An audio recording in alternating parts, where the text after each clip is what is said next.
Teks editorial. Pengertian teks editorial. Teks editorial adalah teks yang ditulis oleh redaksi media. Teks ini merupakan pandangan dan sikap resmi suatu media terhadap peristiwa yang aktual, fenomenal, dan kontroversial. Teks editorial juga dikenal sebagai tajuk rencana. Teks editorial biasanya terdapat pada publik opini. Publik ini berisi editorial dan surat dari pembaca. Jadi, editorial dan surat pembaca adalah dua hal yang berbeda ya. Editorial dibuat oleh jajaran redaksi media massa, sedangkan surat pembaca merupakan tulisan yang dikirim oleh masyarakat biasa. Fungsi teks editorial. Fungsi dari teks editorial adalah untuk menanggapi suatu isu yang sedang beredar, memberikan saran, dan melatih pembaca supaya berpikir kritis. Isu yang dibahas bisa berupa masalah ekonomi, politik, kesehatan, pendidikan, sosial budaya, olahraga, dan lain sebagainya. Struktur teks editorial. Editorial termasuk ke dalam jenis eksposisi. Maka dari itu, struktur teksnya meliputi pengenalan isu atau tesis, argumentasi, dan penegasan. 1. Pengenalan isu. Pengenalan isu atau tesis adalah bagian pendahuluan dari teks editorial. Di sini, pihak redaksi mengenalkan masalah yang akan dibahas. Masalah atau peristiwa tersebut bersifat aktual, kontroversial, dan fenomenal. Pokoknya, berita yang lagi hangat-hangatnya dibahas deh. 2. Penyampaian pendapat atau argumentasi. Struktur yang kedua yaitu penyampaian pendapat atau argumentasi. Di dalamnya berisi fakta-fakta yang berasal dari hasil penelitian, pernyataan para ahli, maupun referensi yang dapat dipercaya. Kemudian, penulis akan mengomentari fakta berdasarkan sudut pandangnya, sehingga tampak berpihak sesuai dengan isi teks editorial. Tujuan argumentasi untuk mempengaruhi serta meyakinkan pembaca. 3. Penegasan ulang. Bagian terakhir, teks editorial adalah penegasan ulang yang berisi kesimpulan, saran, atau rekomendasi. Di dalamnya juga terselip harapan redaksi kepada para pihak terkait untuk mengatasi persoalan tersebut. Ciri teks editorial. Sebuah teks bisa dikatakan sebagai editorial apabila mempunyai ciri-ciri sebagai berikut. Yang pertama, mengandung isu yang hangat dibicarakan. Topik yang dibahas di dalam teks editorial merupakan berita yang ramai diperbincangkan halayak, diliputi oleh berbagai media, bersifat luar biasa atau menua pro dan kontra. Contohnya, tragedi Stadion Kanjuruhan, kenaikan harga BBM, KTT 20 di Bali dan sejenisnya. 2. Sistematis dan logis. Teks editorial terstruktur rapi dan mengandung fakta berdasarkan data atau pendapat ahli. Masalah yang dibahas benar-benar terjadi, masuk akal, dan tidak imajinatif. 3. Menyatakan opini untuk meyakinkan pembaca. Teks editorial adalah sikap dan pandangan dari media terhadap suatu peristiwa. Jajaran redaksi berusaha mempengaruhi dan meyakinkan pembaca dengan memberikan argumen-argumen berdasarkan fakta yang diperoleh di lapangan. 4. Kalimatnya lugas. Kalimat yang dipakai dalam teks editorial adalah kalimat yang singkat, padat, jelas, dan tidak bertele-tele.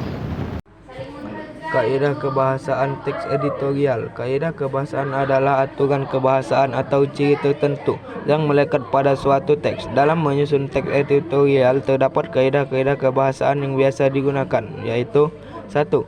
Kata populer. Kata populer adalah kata yang digunakan dan dipahami masyarakat secara umum dalam komunikasi sehari-hari. Contoh, belum ada waktu yang tepat untuk membahas hal tersebut. Belum ada momentum yang tepat untuk membahas hal tersebut. Kata populer pada dua kalimat di atas adalah waktu, karena kata momentum yang sekali kita gunakan dalam percakapan. 2. Kata ganti penunjuk. Kata ganti atau Mina adalah kata yang digunakan untuk mengganti penyebutan benda, ditandai dengan kata ini, itu, dan tersebut. Contoh, wabah corona belum juga mereda, tercatat 42 orang meninggal karena virus tersebut. Sungguh, kenaikan harga itu merupakan kado yang tidak simpatik, tidak bijak, dan tidak logis. 3. Konjungsi kausalitas. Konjungsi kausalitas adalah kata sambung yang menghubungkan dua klausa atau lebih untuk menggambarkan sebab akibat. Contoh, kebijakan tadi perlu didukung karena dapat mencegah penyebaran virus. Karantina mandiri tidak dilakukan akibatnya jumlah kasus positif terus bertambah. Kaidah kebahasaan teks editorial. 4. Kata retoris. Kalimat retoris adalah kalimat pernyataan yang tidak ditunjukkan untuk memperoleh jawaban LHO. Terus buat apa dong? Kalimat retoris bertujuan agar pembaca berempati dan fokus terhadap isu yang sedang dibicarakan. Lewat kalimat retoris diharapkan pembaca termotivasi untuk melakukan sesuatu atau berubah pikiran. Contoh, Bebe, dah kau mati. Anta apa adanya, nak? Anta empan, mak. Diulang kali. 4. Kalimat retoris. Kalimat retoris adalah kalimat pertanyaan yang tidak ditunjukkan untuk memperoleh jawaban.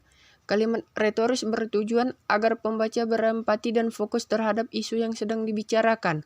Lewat kalimat retoris diharapkan pembaca termotivasi untuk melakukan sesuatu yang berubah pikiran.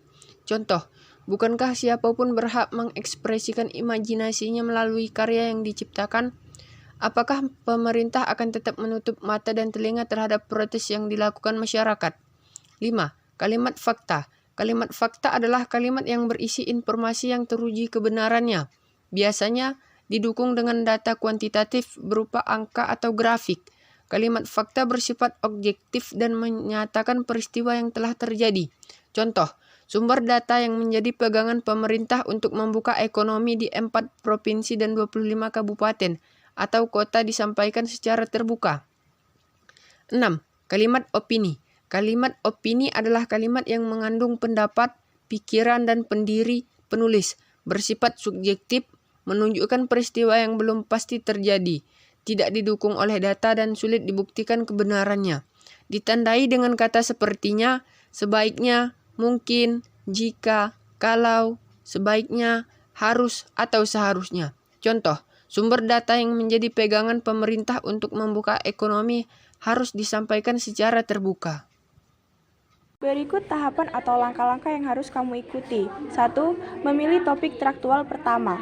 Pilih topik atau isi yang ingin diangkat setiap hari. Kita dihadapkan dengan berbagai peristiwa dari seluruh penjuru daerah, bahkan dunia. Pilihlah satu peristiwa yang paling ramai dibicarakan, dipublikasikan berulang-ulang, atau menuai banyak perdebatan. 2. Mengumpulkan fakta-fakta. Fakta yang disajikan dalam teks editorial berupa data-data yang berhubungan dengan peristiwa yang dibahas. Fakta sulit terbantahkan karena bisa dilihat, didengar, dan diketahui khalayak. Namun, fakta bisa berkembang dan tergantikan seiring berjalannya penyelidikan. 3. Menyusun argumen. Untuk menyampaikan pendapat, kamu harus mempunyai data yang berkaitan dengan isu yang dibahas. Carilah data dari berbagai sumber, kemudian analisis dengan pendapatmu sendiri. Gunakan kalimat yang sesuai dengan kaidah kebahasaan teks editorial agar tulisanmu mudah dibaca dan dimengerti. 4.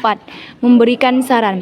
Saran adalah bentuk penegasan dari tesis dan argumen. Saran yang baik harus memenuhi 2 syarat, yaitu bisa menjadi solusi bagi penerima saran untuk memecahkan masalahnya dan dapat dipraktikkan.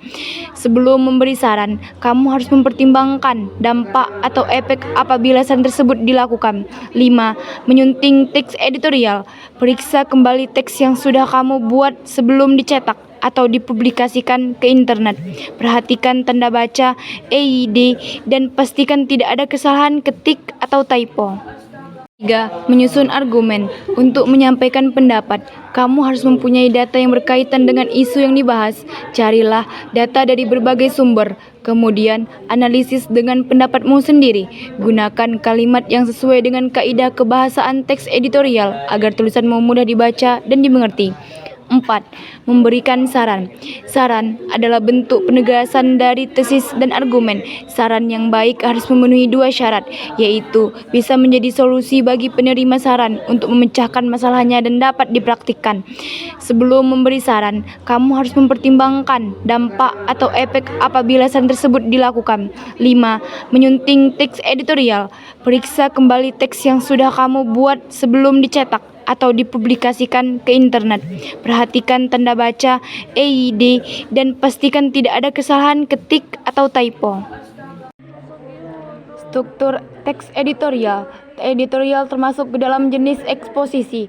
Maka dari itu, struktur teksnya meliputi pengenalan isu atau tesis, argumentasi, dan penegasan. 1. Pengenalan isu. Pengenalan isu atau tesis adalah bagian pendahuluan dari teks editorial. Di sini, pihak redaksi mengenalkan masalah yang akan dibahas. Masalah atau peristiwa tersebut bersifat aktual, kontroversial, dan fenomenal. Pokoknya, berita yang lagi hangat-hangatnya dibahas deh. 2. Penyampaian pendapat atau argumentasi.